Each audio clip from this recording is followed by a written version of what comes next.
On the evening of June 8, 2025, a family in rural Homa Bay County received news no parent should ever hear. Their only son, Albert Omondi Ojwang, a 31-year-old schoolteacher and activist, was dead. Albert was a breadwinner for us. Just 24 hours earlier, he had been arrested in broad daylight by plainclothes police officers. That he had been summoned by the DCI, so they're going to take him to the DCI headquarters.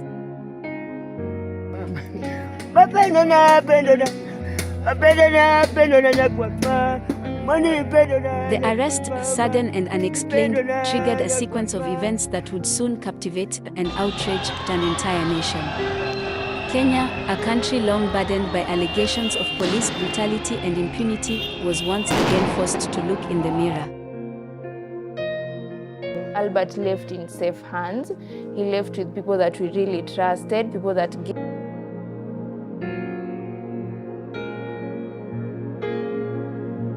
This is the story of a teacher, a father, a husband, a quiet man whose words online spoke louder than the bullets of corruption. This is the case of Albert Ojwang. Right here on TTV.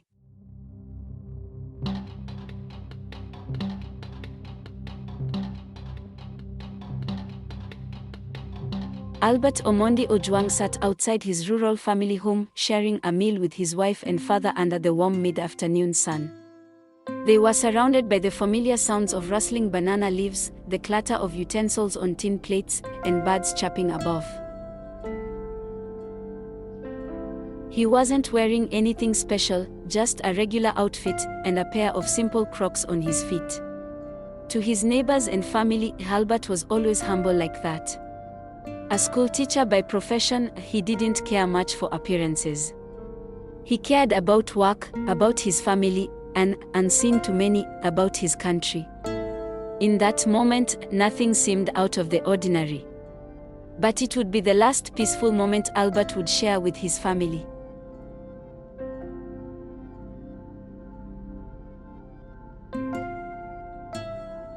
At around 1 p.m., the quiet was broken by the rumble of motorbikes.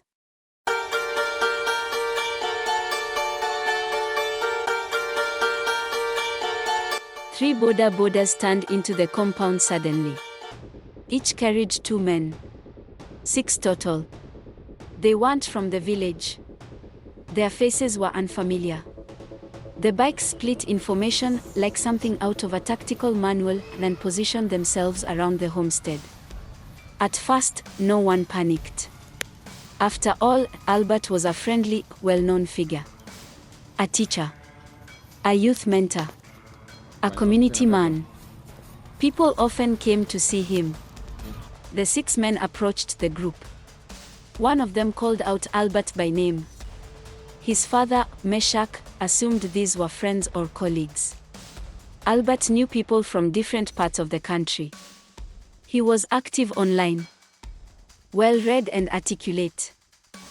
Jana walikuja maofisa wa polisi 6 muda wa saa 7 za mchana.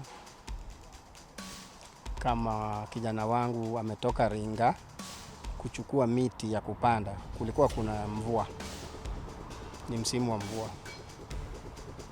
Sasa alipofika hapo, mama yake akampatia chakula hapo nje chini ya mti, na bibi yake akaenda hapo karibu na yeye na mtoto wangu na ndugu yangu, wakawa wako na mimi na ndugu yangu mdogo hapo ndani ya nyumba.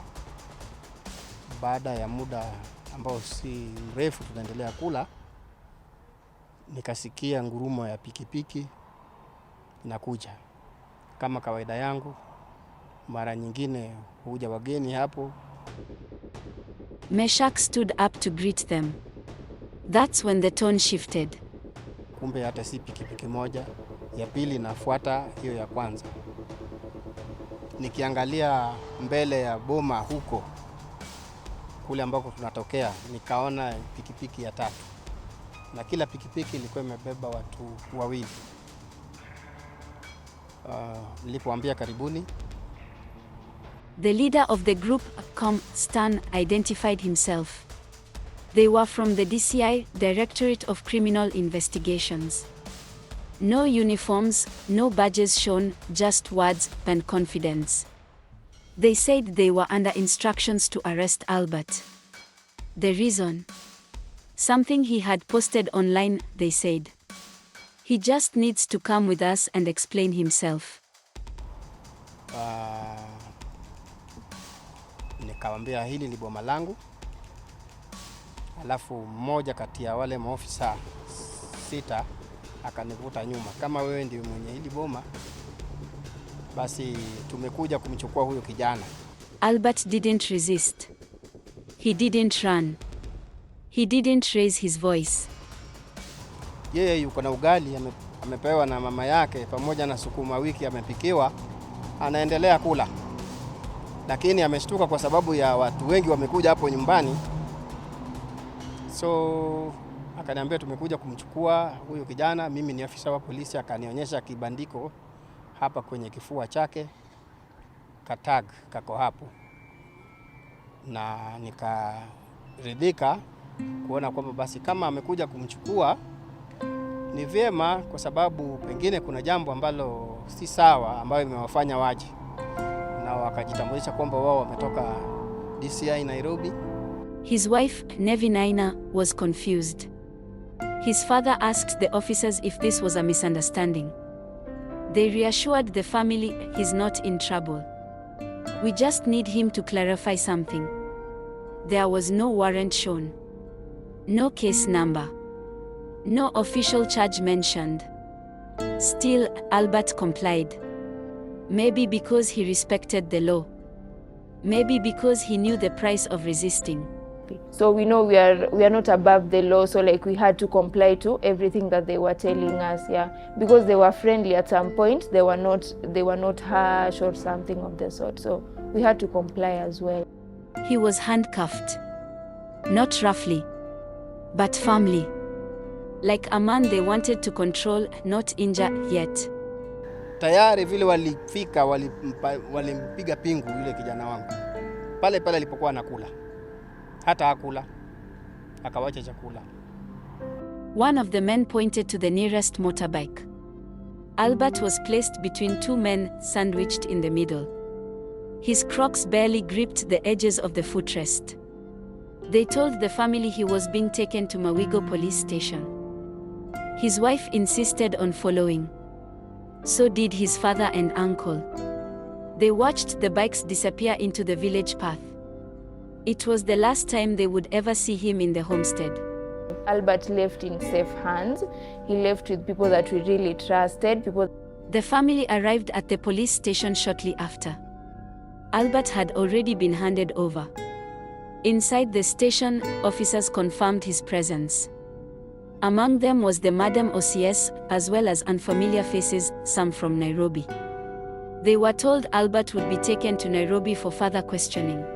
They told us that he had been summoned by the DCI, so they're going to take him to the DCI headquarters in Nairobi. Wakaniambia sasa, wewe fuata kijana kesho huko Nairobi. Waliniambia wanaenda mazingira. Sikupata kuelewa vizuri, maana si mkaaji wa Nairobi. The family asked why Nairobi. They had expected Homa Bay or maybe even Kisii, somewhere nearby. But Nairobi? The explanation came quickly. 2 senior police officials had allegedly lodged a formal complaint about him. Kijana ametusi mkubwa wao, kwa hivyo wametuma kutoka Nairobi waje nyumbani kumchukua huyu mtoto. Kuna mwingine ambaye wamemchukua jana ambapo ni juzi sasa. Wamemchukua Kisii, wamemleta Nairobi, sasa alikuwa bado huyu. Na wamemtusi mkubwa namna gani? Mimi nilifikiria ni mkubwa wa nchi. Na hakusema, akasema kwamba basi mengine mengi wewe tufate. Names mentioned: Deputy Inspector General Eliud Lagat and a senior traffic commandant. Albert's uncle was asked to bring him a sweater because the trip would be long. As the uncle returned, Albert stood quietly. He took the sweater. Said nothing alarming. Showed no signs of panic. The officers told the family not to worry as he will appear in court on Monday. They repeated again and again. He is safe. The arrest was logged. Albert signed the record. His wife also signed. They were told he would be taken to the DCI headquarters in Nairobi. Waiting outside was a small dark blue car. It had no government plates. A civilian vehicle. One officer, a man named Sige, offered the family his phone number. A gesture of reassurance, or maybe insurance. Then the car drove off, and the station's compound returned to stillness. On the road to Nairobi, Albert managed to remain in contact, at least briefly. He called his father and confirmed the earlier plan. His father promised to follow up the next day. At around 9 p.m., Albert called again, this time from Nairobi Central Police Station. He used a police officer's phone. Later, after persuasion, they let him use his own phone, briefly. The call was not like the others. His voice was shaky, his words were measured. He sounded afraid. He did not say everything, but he said enough. To his wife, the message was clear. Something was wrong and he wasn't safe. Then the line went dead.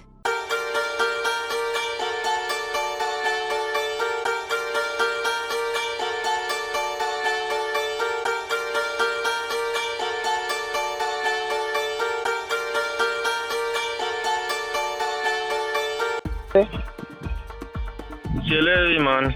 Ni tag ulifanya ama? Sielewi hata hajanieleza man. Wamekwambia unapeleka police station gani? Central.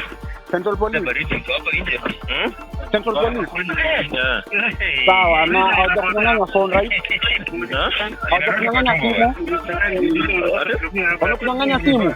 Ile kwa nafikisha ndio wamenirudishia sasa niongee. Wanadai aje, wanasema aje? Sasa nifike huko. Ufike Nairobi kwanza. Hello. Yeah.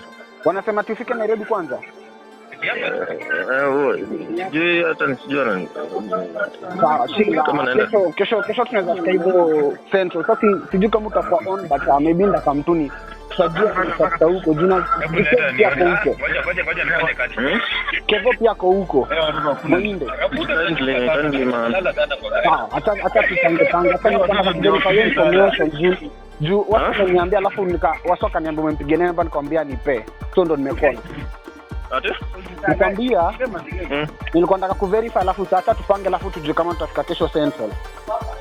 Sawa mzee. Mungu peleka Central jina nani alipelekwa Kamkunji. Central. Sawa, kesho hata kama sio kama minda ndafika hivyo Central kesho. Sawa mzee. Hizo mambo kwa fiti Mike ndani. How is it mzee? Mimi I've never experienced it. Nishaikoa inda so mambo itakuwa fiti. Kutakuwa na challenges hapa na pale lakini mambo itakuwa fiti. Still tu nakwambia.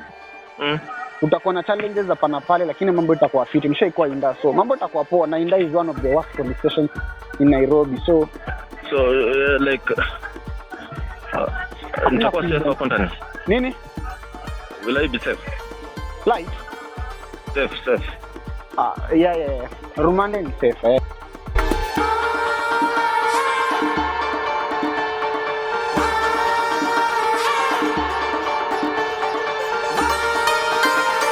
That was the last communication Albert Ojwang ever made.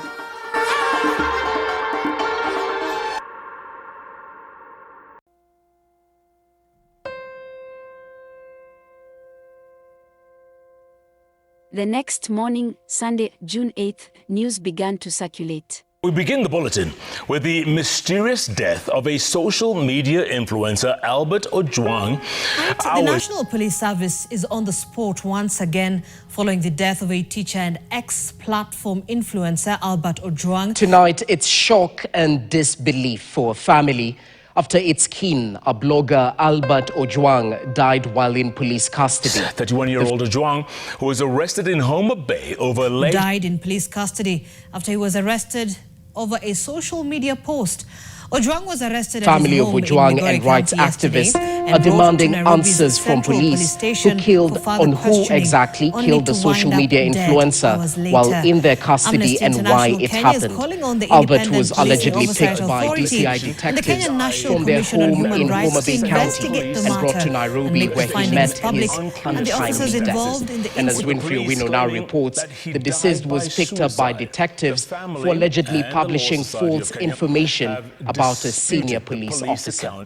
And what a probe into his death. Odi Francis begins our report.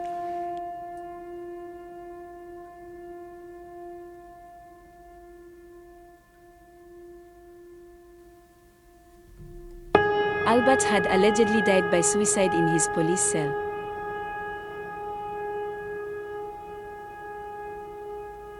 Police claimed he had hit his head repeatedly against the wall.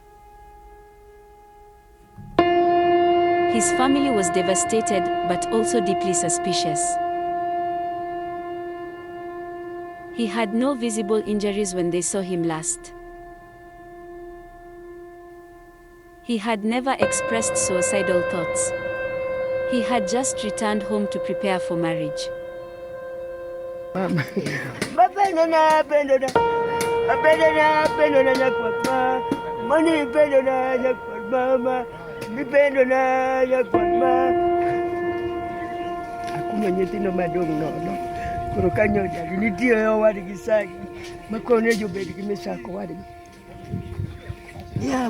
Shosho, pole sana. So guys, huyu ni shosho ya Albert. I blame the police that because they were supposed to protect him and Albert was in their hands. He actually even called a friend and asked the friend if he was going to be safe. This is somewhere where, if you're in a police custody, this is somewhere we are supposed to be protected and our lives are not supposed to end in this particular place. So it's heartbreaking.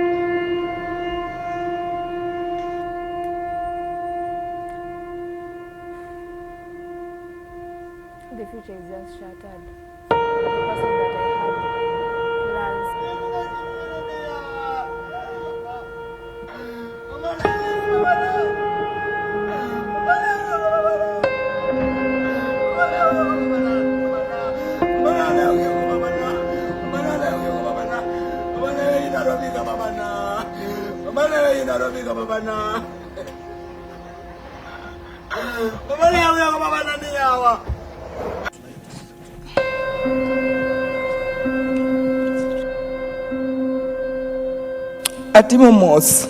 Atimo mos mang'eny ahinya kuom nyathinani.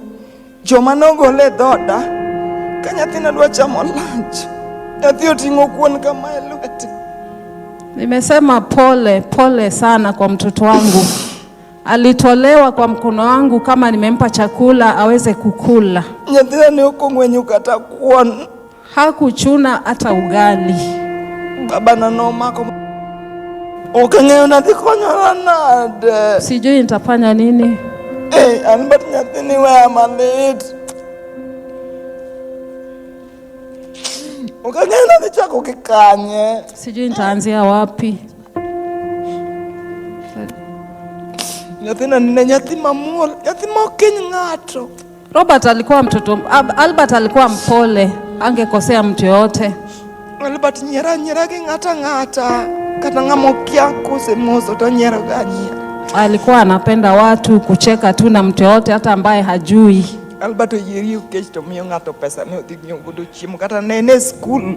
Albert oyieri okech to mi nyathi wadgi pesa mondo odhi ong'iew chiemo mondo ochiem. Angelala njaa, lakini hata mtoto wa jirani aende apate chakula.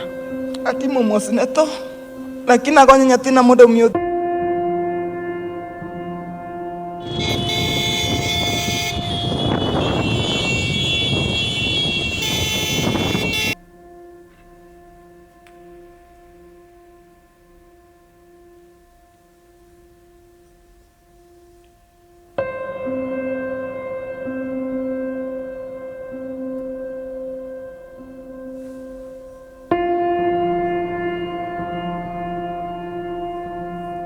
Photos soon began to leak online, showing bruises, deep swellings, cuts, and signs of blunt trauma. This was not a man who had hit his own head. This was something else. But who was he, really? Well, this wasn't just a random man in custody. Albert was a teacher, a father, a husband, a man with no criminal record. But beneath the quiet exterior, he had another identity online. Under a pseudonym on X, formerly Twitter, Albert was a digital activist. He never insulted, he never lied. He simply posted the truth, well-sourced, bold, and probably factual posts. He exposed police corruption, misconduct, and brutality. He questioned senior officers and tagged official accounts. And he made enemies. Big ones.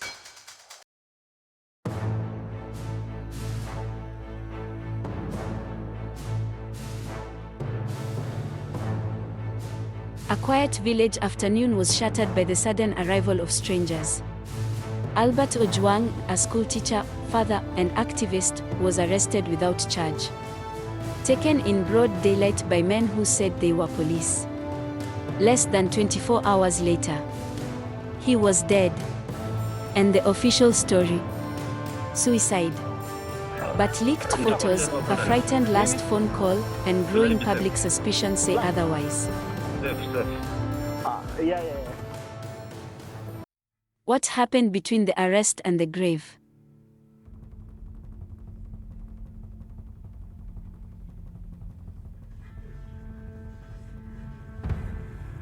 June 10, 2025, Nairobi.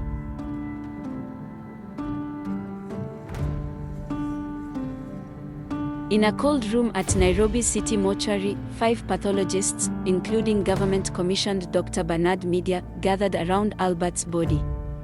This wasn't a routine autopsy. The nation was watching. The photos had already leaked. His swollen face, cuts, and bruises didn't match the police's claim of head-banging against the wall. But now it was time for science to speak.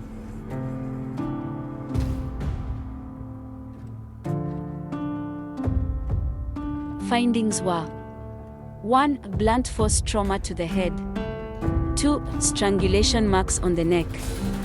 3. Deep bruises across his chest, shoulders, legs. 4. Defensive wounds, cuts and bruises on arms and hands. 5. Back injuries and slashes to his inner arms. It was clear this wasn't suicide. This was torture. And someone wanted him broken, perhaps before he was silenced forever. The family was called in to view the body. His father, Meshach, staggered. His mother, Yukabeth, collapsed. Their only son was now a lifeless figure of evidence. Down! Down for the skin is down! Down! Down! Justice fought! To many Kenyans, Albert was just a trending name. A hashtag. A headline. But to those who knew him, he was far more. Born in July 1994 in Kakot village, Homa Bay County, Albert was the only child of Meshach Ojwang Opio and Yukabeth Opio. His early years were spent in the quiet countryside, helping with chores, walking to school barefoot, like many village children. His father, a disciplined, humble man, worked as a driver for St. Mary's Mawigo School. He was a man who believed in honesty and hard work. Albert first attended Nyawango Primary, then was transferred to Mawigo, the very school where his father worked. But rural life wasn't easy. Jobs were scarce. Money was tight.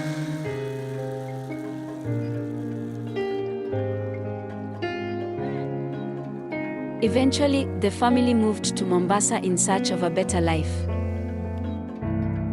In Mombasa, life hit harder. Meshach could no longer rely on driving. Instead, he took back-breaking work in a quarry to feed his family. It was hot, dangerous, brutal work. But Meshach never gave up. Albert, seeing this sacrifice, worked hard in school. He joined Ganda Primary, then Masangoni, where he sat for his KCP. Despite the shifting schools, he never lost focus. He passed and went on to join Barani Secondary School in Malindi, Kilifi County. Teachers described him as quiet, intelligent, and highly disciplined. While others rebelled in adolescence, Albert stayed rooted in faith and books. After KCSE, he earned a place at Pony University, where he pursued education, history, and CRE. In 2022, he graduated. His future, it seemed, was just beginning. Despite being registered with the TSC, Albert was never formally employed by the government. Instead, like many young teachers in Kenya, he worked as a BOM teacher, underpaid, underprotected. He taught in Sagana Girls, Tana River County and several schools in Voi Taita Taveta County, where he finally settled. He lived in a modest Simba house near the school, simple iron sheets, no luxury, just purpose. His neighbors recall him tending a small garden, teaching nearby children, and quietly supporting village efforts. Albert wasn't wealthy, but he was respected. Albert's heart belonged to Nevinaina Onyango, a student at Tikwa School of Medical and Health Sciences. Albert has been my friend, my best friend since way back. I met him in 2021 when he visited Kisumu.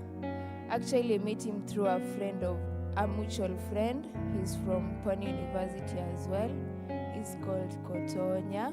So he's the one that gave Albert my number. And actually, Albert reached out and he was just saying hi.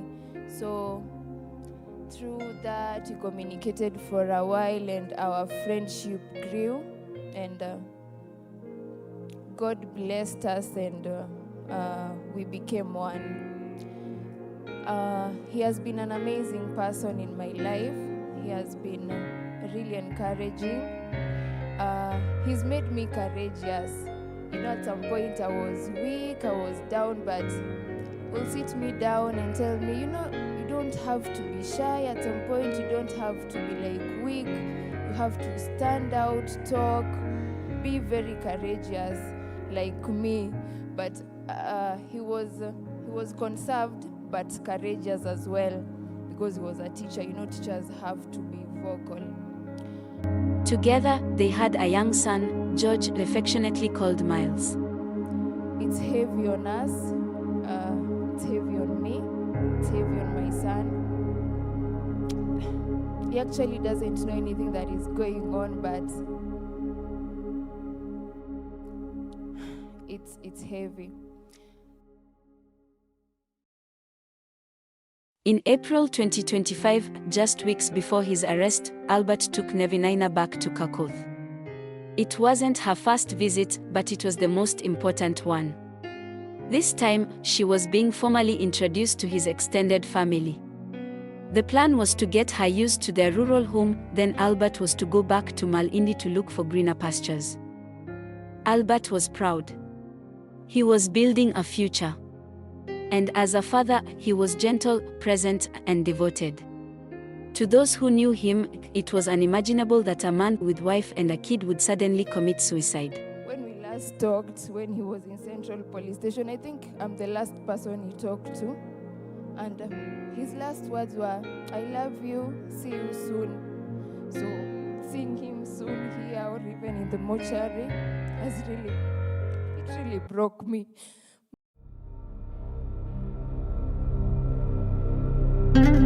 On the morning of June 9th, 2025, news of Albert's death spread like wildfire. But it was the leaked photos that set everything ablaze. Graphic images of his bruised body, the slashes, the swelling, none of it matched the police's wall-banging story. People were furious. In just hours, hashtags trended. No more killing in Kenya. We salute you, my brother. Don't believe that. No more killing. spirit of Comrade Ojwang, long live! Long live the fucking spirit of Comrade Ojwang, long live! Down with police killings, down! Down with police killings, down! Down with justice, forward! And for the first time since 2024 anti-finance bill demos, Gen Z mobilized.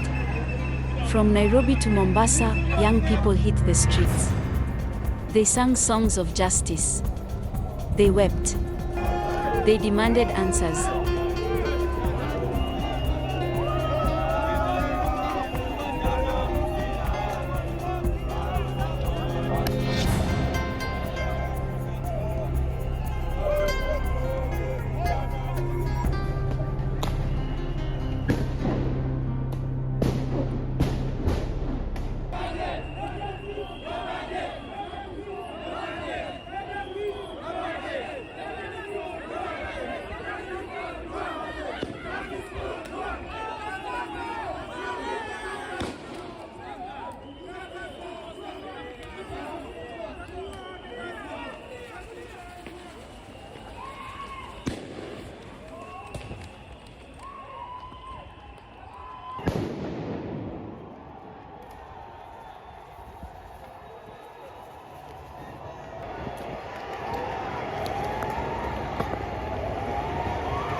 Mimi nimekasirika to the core. I'm ready to take that bullet. Niingie toke. I will not nilikufa nikipigania kia wananchi. How much is enough? How much? No, we can't take this hatuwezi. No, enough is enough, and what we're fighting for, tunataka good governance and accountability. How do you deploy at the right police city mortuary? Now, mnataka kuchunga maiti. Maiti yenye mumeua nyinyi wenyewe, mnakuja kuichunga. How much is enough? And I'm telling you this. Muliguza damu mbaya ya Albert Ojwang. Niko hapa, I don't know Albert Ojwang. Niko hapa talking mimi kama mimi. Nimetoka Kitengela, nimekuja hapa. I'm from Kitengela. Nimekuja hapa na nawaambia kitu moja. Mujue mulishika damu mbaya ya Albert Ojwang. Hamutaishi kutuua. And let me tell you, I'm telling the cops right to the eye. I'm talking to them and I'm telling you, ukinipata basi niue. Kama uchungu inauma. Kwani false publication inanigarantii mimi death penalty.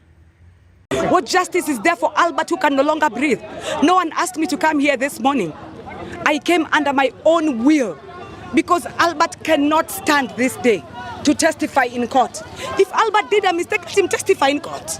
That's why we have court. Okay. Let him testify in court. But what happened between here and Homa Bay, only Albert can tell us. And unfortunately, as I've said, dead bodies tell no tale. Sikia uchungu sana. Kama mama amesikia mtoto mmoja, huyo mama atapata lini mtoto mwingine? Na amekuwa mzee. Atapata wapi mtoto mwingine? Huyo mzee atapata wapi mtoto mwingine? Wakimwambia pole, wanamtoa kwa boma ya mzazi wake. Walikuwa wanamtoa wampeleke wapi? Tunataka tu huyo askari watuletee hapa. Hatutaki maneno ya koti. Watupatie sisi wa mama. Tutadili na huyo askari. At the family home, Albert's mother, overwhelmed, fainted repeatedly.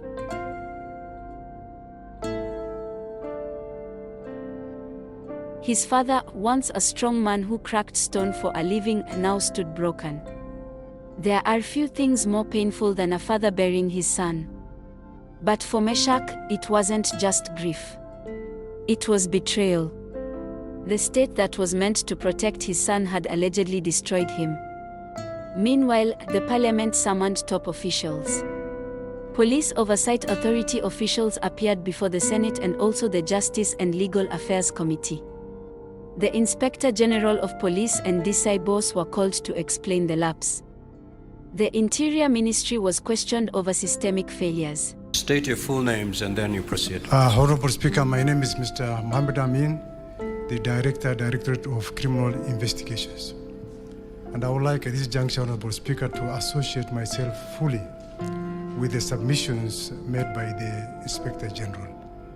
before this August house. On my part, and on behalf of the National Police Service, and to the people of Kenya, yesterday I said, I'm very sorry for that inaccurate information that was provided to the people of Kenya. I still remain sorry, and the National Police Service remains sorry for that. That is our position. Mr. Speaker, the tragic death of Mr. Albert Ojwang while in police custody has deeply pained the conscience of our nation. Parents have lost their only child, and I acknowledge this not as an isolated issue, because one life lost, Mr. Speaker, is under such circumstances like Ojwang is a life too many. Mr. Speaker, I am, as a parent, as a citizen of this republic. It was confirmed that the IG Lagat himself had lodged a formal complaint about Albert's account just weeks before the arrest. Was this a coincidence? Few believed that. Public murals emerged with Lagat's name painted across them. Hashtags trended. By the end of the week, pressure was mounting. Police Oversight Authority began its probe. The Director of Public Prosecutions requested files. People wanted arrests. But more importantly, they wanted the truth. Who ordered Albert's arrest? Why was he tortured? What were they trying to silence? And would justice finally be served?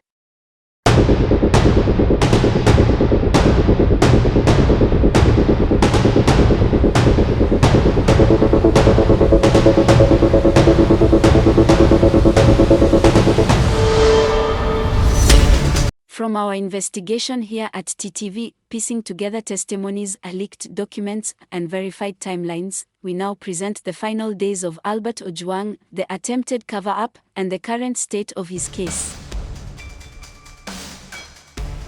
On the evening of June 6, 2025, officers from the DCI descended on Albert's home in Homa Bay.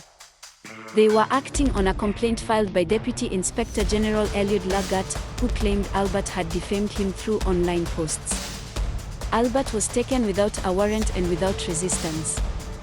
By around 2:30 p.m., he was booked into Mawigo Police Station. The next night, June 7th, around 9:30 p.m., officers had quietly transferred Albert to Nairobi Central Police Station. He was logged into cell 3 under OB 136/7/6/2025.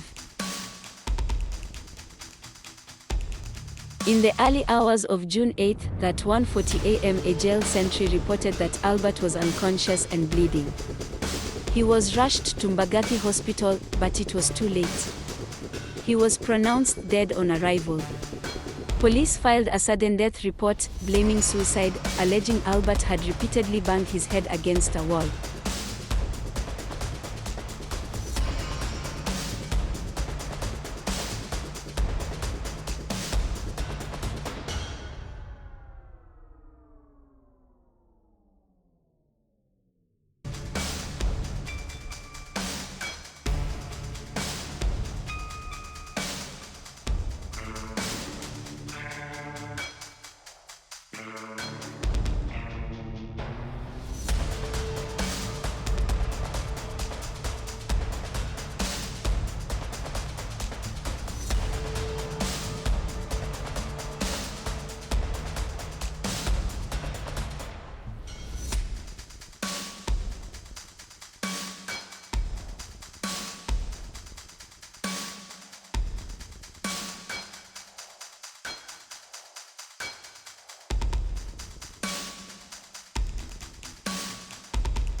But almost immediately, Kenyans began asking, why would a man kill himself in a cell? The story unraveled fast. On June 9th, As social media erupted, Inspector General Douglas Kanja suspended the Central OCS, the duty officer, and the cell sentry, citing a need for an impartial investigation. On June 10, the cover-up began to collapse. A multi-agency autopsy ruled out suicide completely. The conclusion was clear. Albert Ojwang had been tortured. As more questions mounted, deeper truths began surfacing. On June 11, Police Oversight Authority testified before the Senate Justice Committee. The DVR system connected to the OCS's office CCTV had been erased on June 8. The authority summoned 20 officers and began tracing phone records and communication logs. By June 13, arrests began. Constable James Mukwana, the officer who held the cell keys that night, was arrested and presented at Milimani Court. That same day, OCS Samson Talam, who had fled Nairobi, was arrested in Eldoret after a one-day manhunt.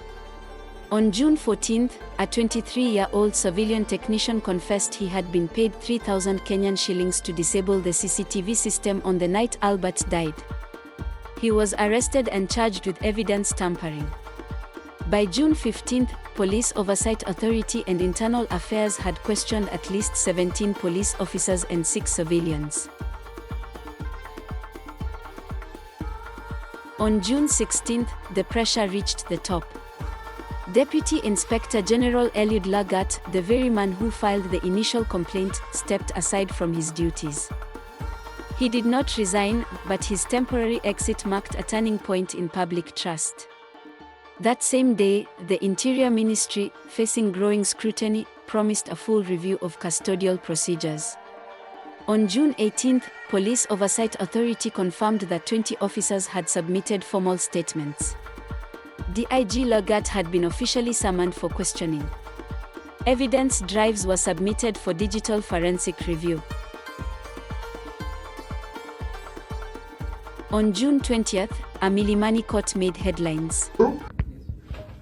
Confirmed that the officer, what is the rank of the officer? He's a police constable. Is he in custody of any crucial document? No, we are going to interference. Just I'm going slowly. Paragraph 25, we are talking of retrieval of police documents. Yes. And we have agreed he's not in custody of police documents. Thank you. Constable Mukwana was ordered to remain in custody for 21 days. By June 22, investigators completed their report and handed the file to the Office of the Director of Public Prosecutions, ODPP. Within hours, prosecutors reviewed the case, and the charge was clear: murder. On June 23, the High Court in Kibera charged OCS Talam, Constable Mukwana, PC Peter Kimani, along with 3 civilian accomplices. They were all charged under Section 204 of the Penal Code. Each pleaded not guilty. Bail applications were denied, with a pretrial hearing set for August 5, 2025. Today, the wheels of justice are still turning, but slowly. 6 primary suspects, 3 police officers and 3 civilians are facing murder or tampering charges. An additional 2 riot officers face manslaughter charges over protest-related shootings.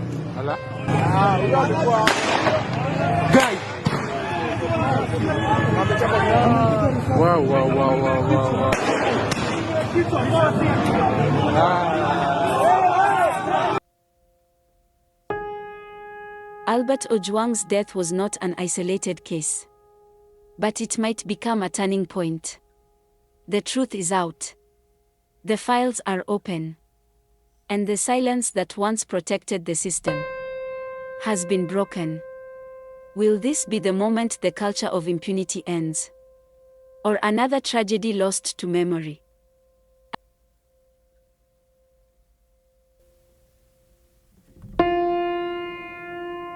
As this documentary airs, Albert Ojwang has just been laid to rest, today, the 4th of July, 2025. Yesterday, when his body returned home, grief turned into fury. Citizens gathered in numbers. Mawigo police station, where Albert was first held, was set ablaze. And now, his name is written into the soil of Homa Bay. But his voice lives on.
Here at Trending KE, we tell stories no one else does. If this story moved you, please subscribe. We are trying to reach our first 1,000 subscribers.